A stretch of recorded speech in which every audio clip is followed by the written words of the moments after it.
toured with a lot of dudes and done a lot of shows with different people that the music was garbage. Like,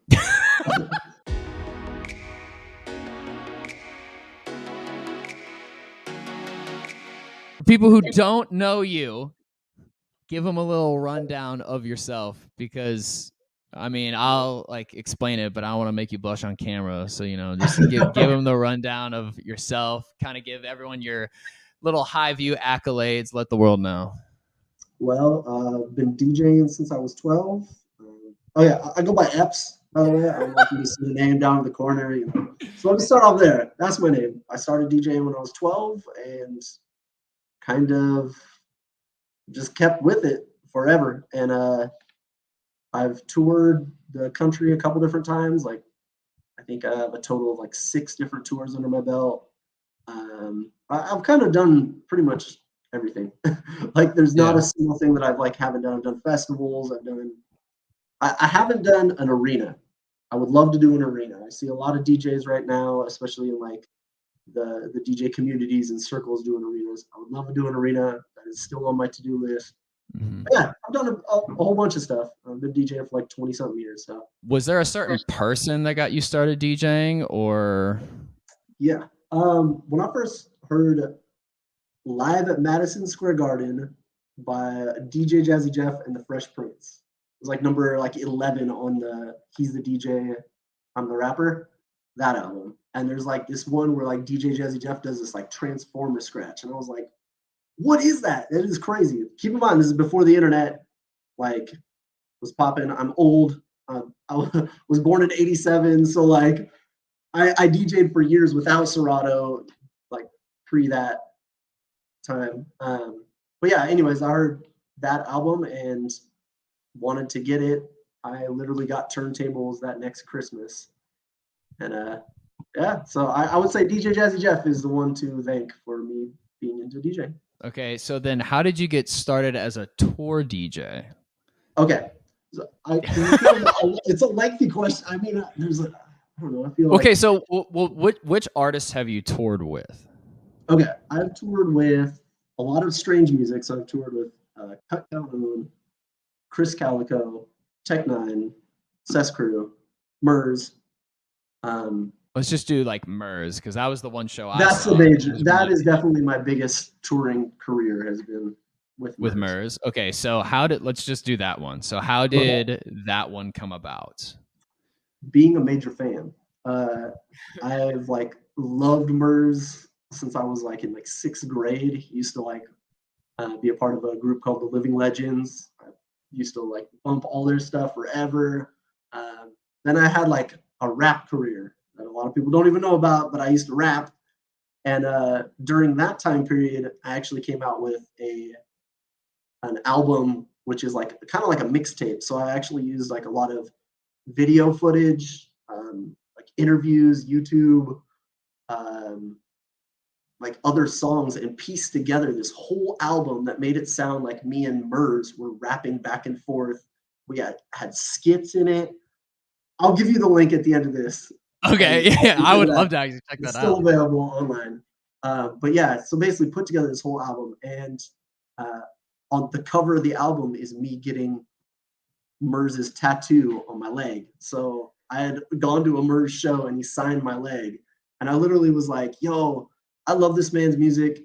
It has helped like me through tough times, like just a major fanboy. And I'll admit it, I don't care. But anyways, so following his career, and then gained his attention. So like he obviously saw that, hey, somebody else cares about my music as much as I do. Why wouldn't I want this guy working for me? I mean, it could have gone either way. It could have been like, yo, this kid's a creep and he's like obsessed with me. It could have been like, yo, but I mean, I remember like, so I gained his attention, and then I was a part of his like a promo team. So when he would come to the Northwest, like Portland and Seattle, I would go around and I'd hang up posters and like, help him out. Actually, his DJ at the time went on like a baby leave. His DJ foundation was going on to have a second kid or a first kid or something. But he basically wanted to do the daddy thing. And my daughter was a little bit older. and I got a call out of the blue. I don't know how he got my number. I'm not sure. But anyways, he called me randomly and was like, hey, do you know who this is? And I recognized his voice instantly and was like, is this Murs? And he was like, yes. So I'm going on tour. I just signed with Strange Music. And, I'm looking for a new DJ. Do you got a second? And so he basically interviewed me right there on the spot, asking me like, what kind of, you want to know everything that you can possibly know about somebody. You're going to be spending 3 months on a tour bus in small confined spaces. You better know, like, do you snore? What are your eating habits? Do you have drug habits? Are you crazy? Are you bipolar? Like, you know everything. Like, you can't just be hanging out with some psycho on the bus. So, anyways, we had the interview and apparently it clicked. And I went on my first tour with him in 2014. Interesting. So, in terms of like places, what's like the best and like coolest experience? It doesn't have to be with Murs, it could be with like any of the artists, but what would you say is like your top, like, wow, this was so cool, this was so fun kind of thing? Probably the best place that I've ever, like, the most fun, and it was like because the entire night was so much fun. It was Meow Wolf in, I want to say, like Nevada. I think they just opened one in like Las Vegas, but it's like a museum slash like acid trip. Like you walk in there and like you can like you'll walk in, it will look like a kitchen, and then you'll open up the refrigerator door, and it will be a passageway, and then you go down the passageway, and then you're in a spaceship, and then you're in a spaceship, and then you open up a different door, and you're like it's like an interactive museum, but there was also like a venue inside of it. So there's like neon lights and glow paint and fucking just the craziest shit you've ever seen in your life. And you DJ'd in there. And I DJ'd there. Actually, I have video footage of it because it was just so nuts, and I put it all together in kind of like I don't know, like montage or like kind of recap video for the whole tour, and it made it in there because it was just so nuts. Okay, and then I guess on the other side of the coin, what would you say is like the worst or like the most nightmare like experience in place? I remember this one place because I knew you were gonna ask me that question, and so I had some time to think about it. And there was this one spot. So it was like one of the it was on the Murs Day tour in 2014, and I remember Murs got he got like booked on an off show, but he had to fly out, and so he was meeting up with the other living legends, and they were going to do a show. So they didn't need me to DJ his, but I stayed behind with the tour package to still open up for the rest of the tour, and then I got to go sit down. Well, we like pull up to this venue, and thank God Murs wasn't there because he would have been so pissed. Like, what is this place? We pull up, it looks like a regular house. You go inside this house, and they had like stuccoed all the walls to make it look like a cave. So like the entire place was like a bar house, but it looked like stalagmites and stalactites. I don't remember what they are. Yeah. Like the things hanging from the ceiling. And so we all walk in, and we're like, the tour package required a certain amount of space on the actual stage. And we get in there, there's like non-existent stage, and then their like PA system that we're supposed to be hooking into is literally one speaker, like a 12-inch speaker, no amp because it wasn't like powered. It was just a speaker, and there was like a couple of cords on the ground. Like that was it. And we're like, how are we even supposed to do this? Like, and I don't remember what happened. I don't know if it was like a local promoter brought something, because they had opening acts before we went on, and like rigged some crazy, but it was just like a total shit show. I just remember everybody just got super wasted that night, and we all just like tried to make the best of it, but it was the worst. And I want to say, like, if I maybe remember correctly, like the way that it was set up, the promoter hadn't paid the second half of the deposit. So we were like, keep in mind, it was all funded by like a record company, but like we're all like, do we even get paid for this one? Like, are we going to go up on stage and play this entire show? Keep in mind all the other garbage that we've already had to go through. and we might not even get paid at the end of the day. We're like, oh shit. We also know there's like a line of fans out the door, up the street, and then you gotta have to like, okay, do I want their fans? Like these are people that paid their hard money to see you. Kind of almost have to be like, all right, fuck it, I'll take the hit just to play for these people. So you keep a fan. But yeah, it was crazy, man. So in terms of other DJs who are like younger and stuff like that, what advice would you give to them if they're trying to get into touring? Like if they want to be a touring DJ with an artist, what advice would you give them? Well, I would say like finding someone that you stand behind their music. It's going to be way easier. I've toured with a lot of dudes and done a lot of shows with different people that their music was garbage. Like I like them as a person, and they were great human beings. But and even sometimes not even that. Like we'll be honest, people can be shady in the industry, but like you gotta enjoy what you do. If you're on stage, like if you look at pretty much any footage of me on stage with Murs, it's hard for me not to like mouth all the words. I love that music. I grew up on that music.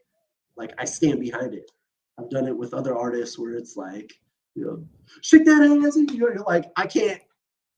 Like, I don't know. I feel like ridiculous up here. We've had like gimmick artists trying to do things, and you really gotta like love what you do and be up there. But beyond that, I would say like, be prepared. Perfect your skill. This is like I look at it as a skill and a discipline. I've like spent a lot of time and effort and years on my craft, and I hone that in before ever asking to go on tour or even presented with that. Like I felt when that interview earlier that I was talking about where Murs called me, he mentioned at the very beginning, he's like, your skill is not in question. Like I already know what you can do. I've already seen that. It's do I get along with you as a person? So you want to definitely show what you're capable of doing. And that can be on many levels. Bringing like, I've learned how to do video footage, like, simple on an iPhone. I'm not like a videographer by any means, but, learning how to clip together footage behind the scenes, grabbing footage for artists as they're performing, because they need that stuff. They're performing. They don't always want a fan-made video. Sometimes they can open up to somebody that's on the tour with them. Learning those skills and being able to like churn out that kind of content, I guess, can be helpful. Or learning how to do flyers, like make yourself, worth it. And then be up for the grind. You got to be hungry. You got to want it. And be willing to put up with a lot of shit because you will be sleeping on floors and back of vans and crazy things. But, it's a lot of fun. I mean, I had some great times. I met my wife on tour. And now we're really expecting a baby. Yeah, I mean, crazy. Wow. Yeah, craziness. What you're saying is I should have brought her on and interviewed her. I know what it's like to be on tour. That's crazy. Wow. Well, dang, man, that's insane. Well, I appreciate you taking time, obviously, to like talk to me. And then like for people who don't know, I'm trying to do like different things with different people, and Epps is like one of those people who like has gone through and like done a lot of different things, and I haven't covered like touring yet. And you were like the first person I thought of to like in terms of like a DJ circuit to like talk about like touring, because you've done like everything other than like the arena thing. You still want to do the arena thing. Yeah, that's like the only one. But I've done like festivals to houses. to houses with stalagmites and stalactites. All sorts of different things. But I appreciate you having me on here, and if you ever have any questions or I'm a wealth of knowledge, man. I know a lot of random crap that not useful in everyday situations, but obviously to other DJs, people in the DJ community, I'm always willing to help. And well, where can they find you at? Instagram's probably my best one. That's what I keep up with most likely, or most often. It would be It's Me Epps, all one word. That was like a big internet fail. I forgot to put like underscores, so I just crammed it all together and it says it's Meeps. So don't fail like me, because you'll go on tour and people will be like, "Hey, Meeps." I'm like, "Oh, it's Eps." Yeah, yeah. Now I kind of have to own it. So So now you're Meeps. There you go. now Yeah. Meeps. So, but yeah, Nice. it's me, Eps. You can find me Instagram. But yeah, that's probably the best one to get in touch with me, man. Awesome. Well, thanks, bro. We appreciate you, and hopefully we can have you on soon again. Okay. Yes, man. Love to.